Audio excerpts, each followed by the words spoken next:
bahwa sisi kebenaran, sisi penegakan hukum tidak hanya serta-merta dilakukan oleh penegak hukum.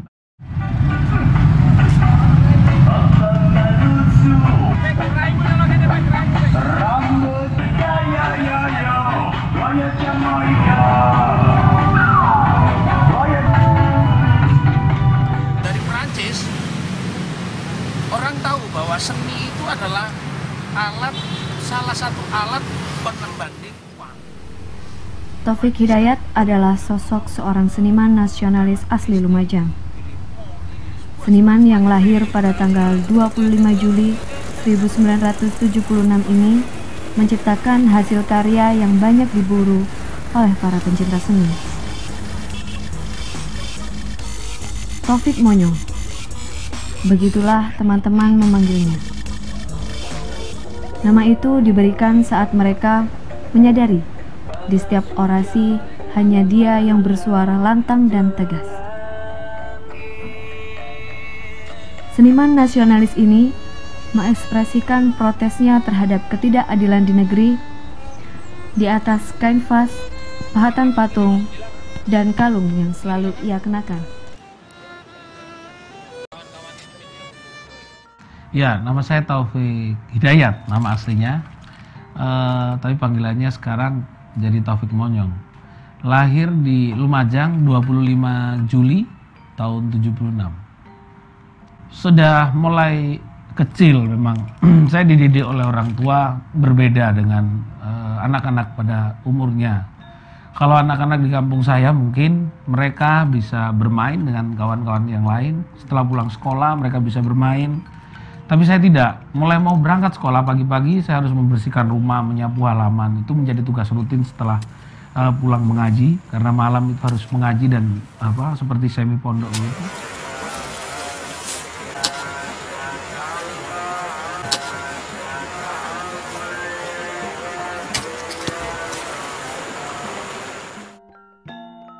Ya.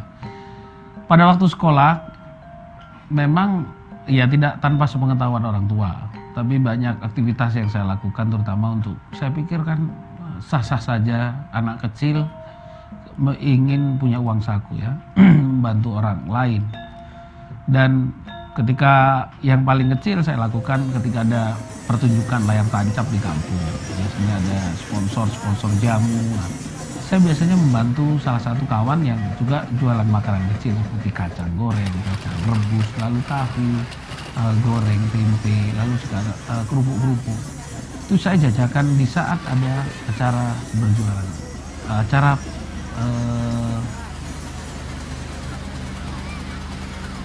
bioskop yang ada di kampung itu.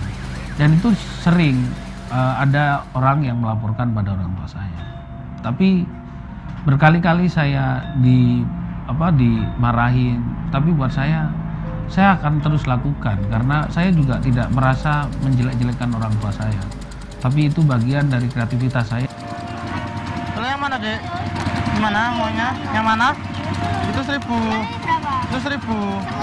Satu 1.000. Yang mana? Yang ini berapaan? Itu 1.000-an. Yang mana? Yang mana? Ya. Makasih ya. Makasih Dek ya.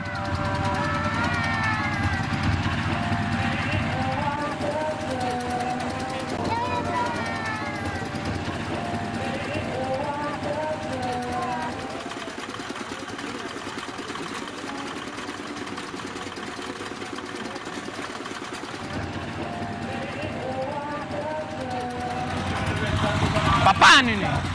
Malu keluarga aja. Pulang.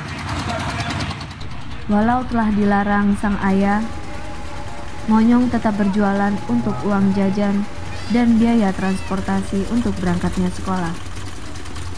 Saya sudah kelas 2, saya sudah mengajar ibu-ibu PKK untuk melatih tari massal ketika ada 17 Agustus. Nah, tapi itu pun tidak bergeming orang tua saya. Jadi dianggap ya biasa aja lah ke kemampuan anak-anak tertentu.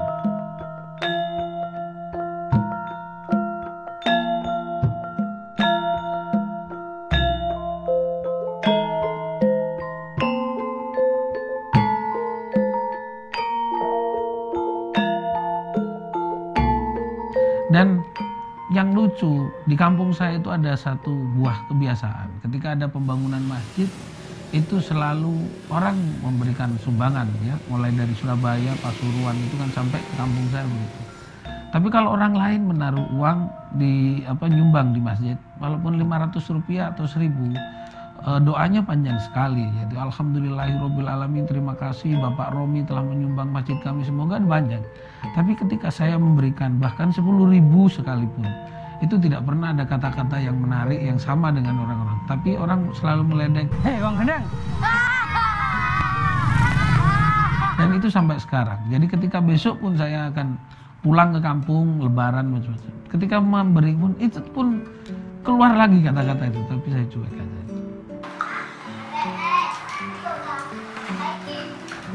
Jadi, ngapain kamu mau ke kota itu? Kebetulan orang tua saya adalah buruh pabrik di salah satu pabrik gula di Jatiroto di Lumajang. Kuliah cuma buat buang uang, buang waktu. Pokoknya di sini, kerja di sini. Itu harapan dia untuk menjadi tulang punggung keluarga. Tapi itu saya buktikan bahwa saya tidak mau untuk sekolah di STM karena saya tidak punya keahlian itu. Saya punya keahlian di bidang seni.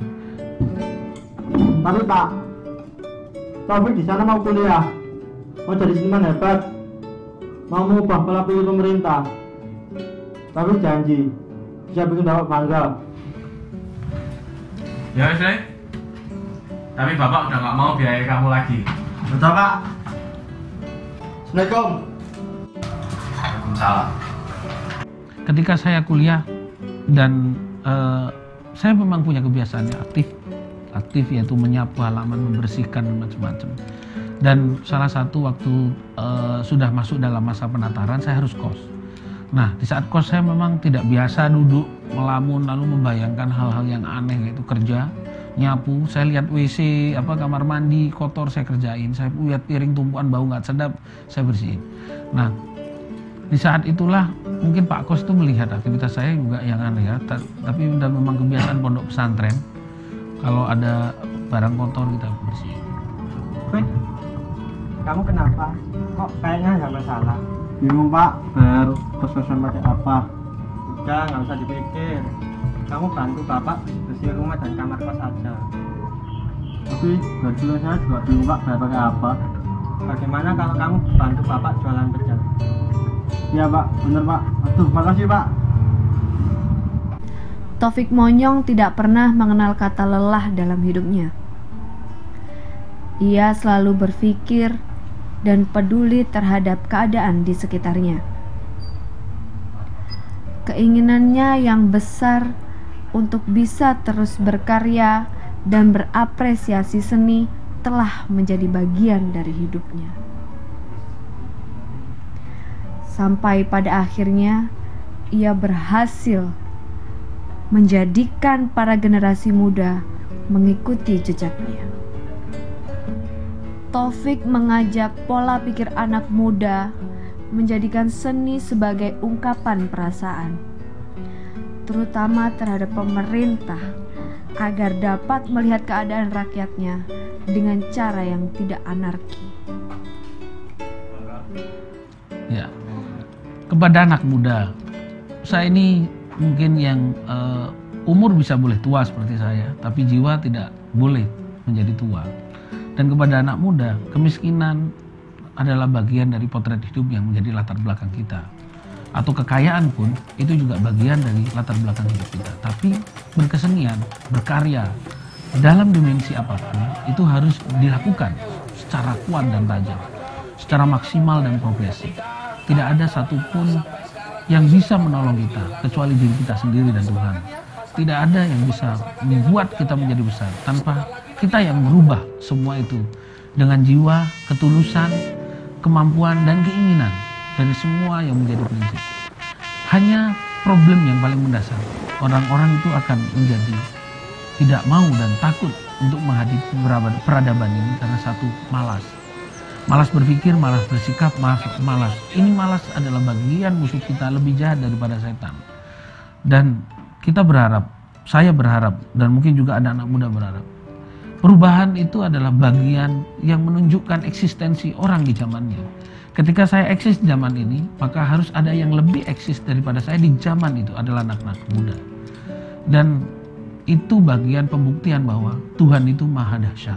Ketika saya itu menjadi seperti ini dan mungkin akan membuat kedahsyatan yang lebih luar biasa lagi, semata-mata bukan saya, tapi karena Tuhan yang berani, Tuhan menunjuk saya untuk melakukan itu. Orangnya sih santai, menyenangkan. Ayah baik, kadang lucu. Ya terkadang sih disiplin ya, disiplin karena kalau banyak kerjaan gitu ya agak keras, tapi ya memang itu untuk memang kerjaannya biar cepat selesai, biar teratur, disiplin orangnya. Nggak ngelambiar, nggak gelewer gitu, enggak. Santai tapi tetap disiplin, sama anak-anak juga.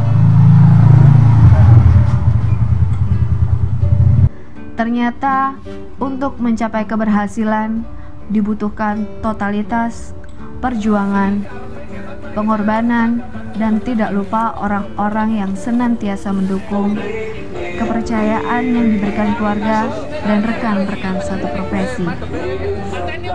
Karena tidak mudah untuk bisa mencapai sesuatu yang kita inginkan tanpa proses, kerja keras, dan rasa pantang menyerah.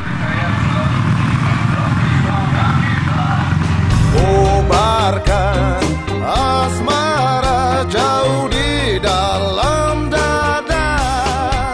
Kalau kau bulan, kamu jadi bintangnya. Bila kau jadi bunga, Kamu jadi kumbangnya. oh kalau kau bulan, Kamu jadi bintangnya. bila kau jadi bunga, aku jadi kumbangnya.